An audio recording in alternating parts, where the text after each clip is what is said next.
And let's start with the big question on everybody's mind.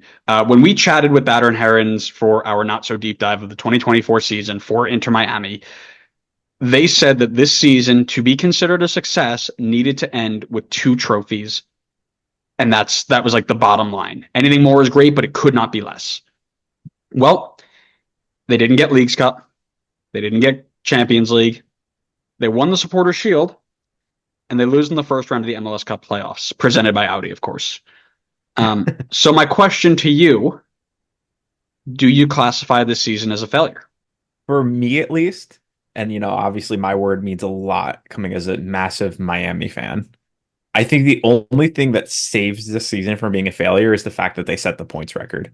I think if they won Supporter Shield without the points record, I probably would. Yeah, I'd be tempted to call it a failure of a season, which is crazy because they still won a trophy. But setting the points record, I think, is a huge accomplishment and a testament to how good this team was. Considering Messi played like half the season, they still set the points record. That's pretty crazy.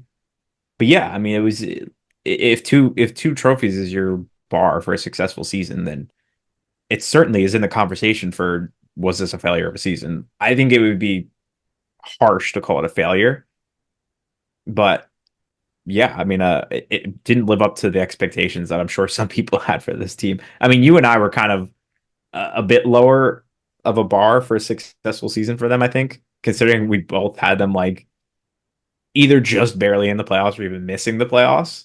But yeah, I would say I'd still say it was. I wouldn't necessarily be like, oh yes, it was a hugely successful season, but I wouldn't call it a failure season. I think that you are out of your mind. Is this a failure of a season? Absolutely.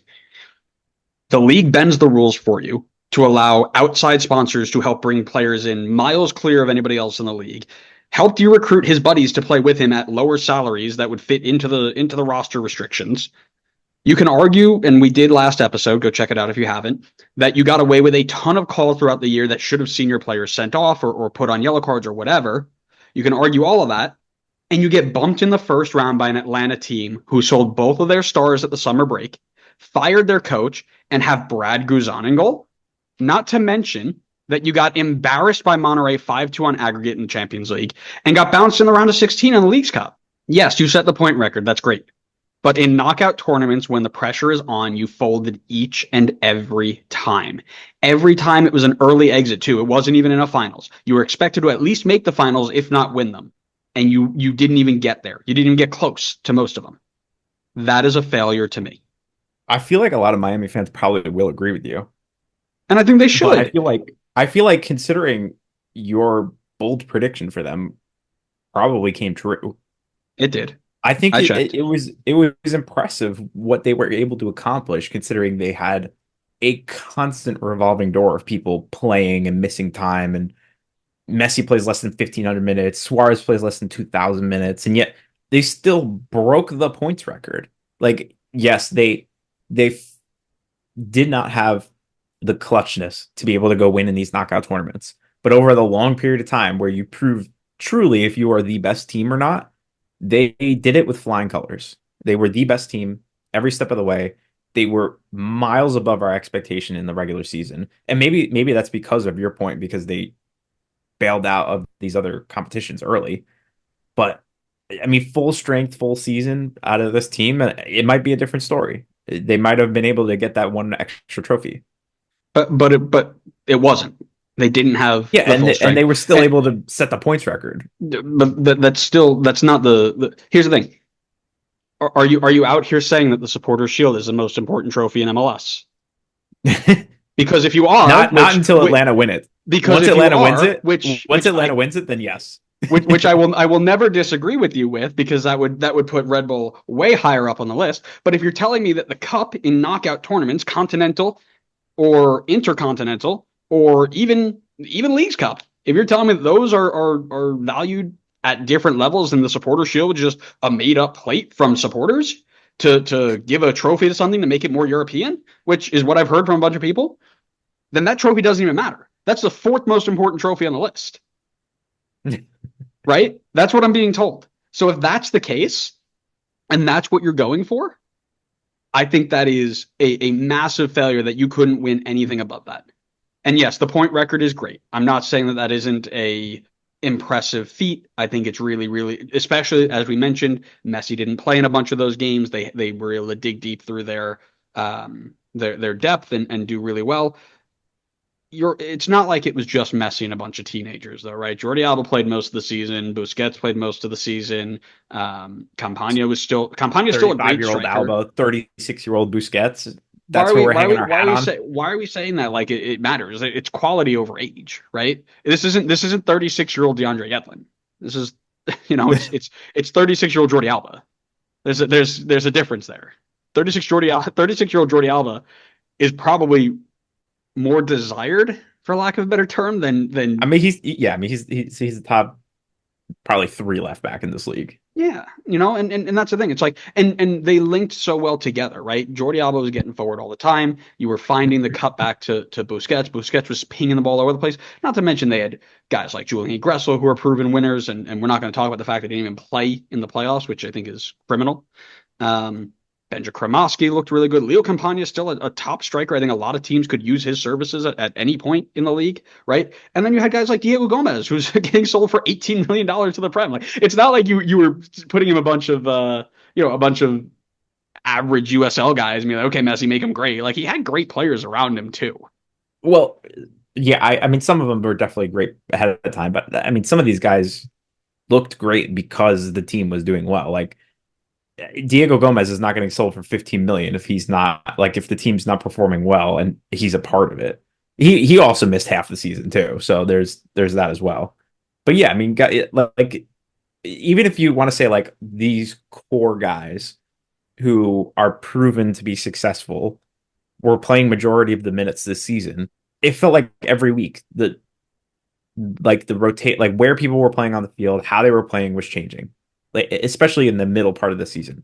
It was like every week there was like some new person playing right back. Like people were getting moved around all over the field, and every week it was somebody stepping up to help them win.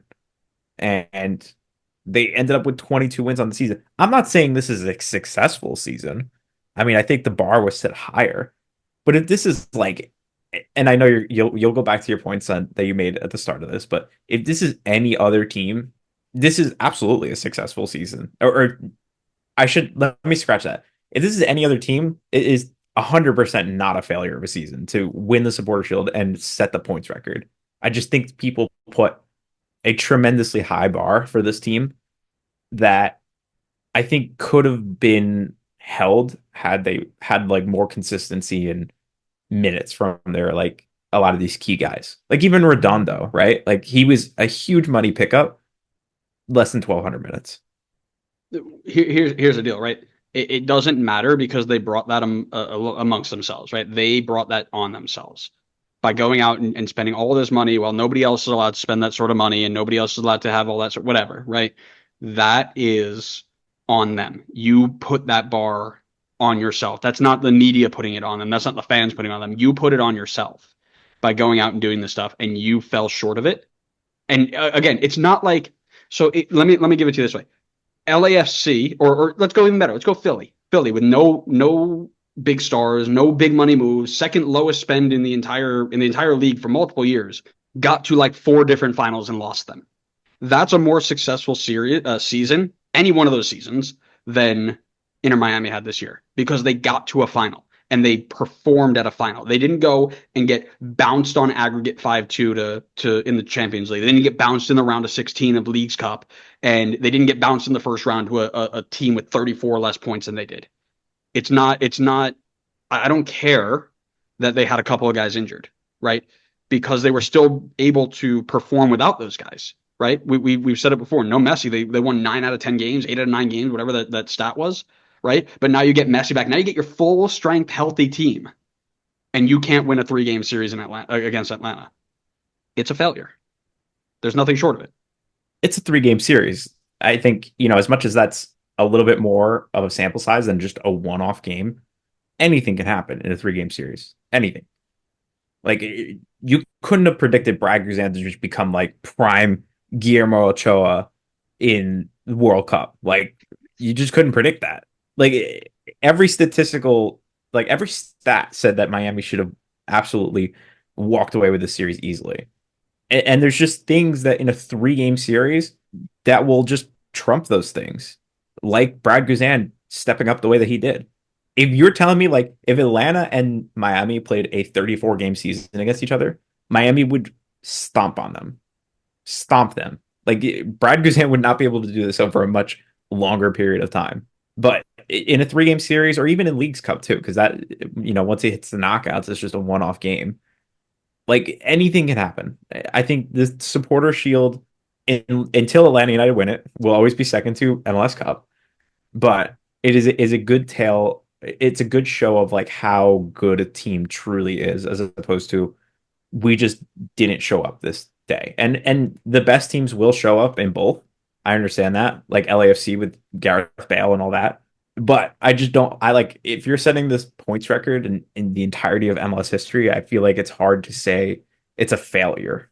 I'm not saying it's a success, but I find it hard to say that the best regular season team in history is a failure. I mean, I guess that's like calling that Warriors team a failure. I don't watch basketball, so I don't really know what you're talking about. What I will say is I'm revoking your Euro snob card because of all the goalkeepers you could legitimately compare Brad Guzan to, and you pick Guillermo Ochoa. Your Euro snob card is officially revoked. Okay, come on. That's ridiculous. Ochoa in the World Cup is just next level. That is just ridiculous. It's honestly it's a good comparison. No, it is. No, 100%, 100%. What I'm saying is like everybody's like, oh, prime Manuel Neuer, prime Iker Casillas, prime Andrew Barnacle. Like you have all these different people you could compare them to, and you pick Guillermo Ochoa. That's wild. Listen, when it comes to knockout performances, there is no man better for the job than Ochoa in the World Cup. No disagreements there. And now we have Brad Guzan in MLS Cup.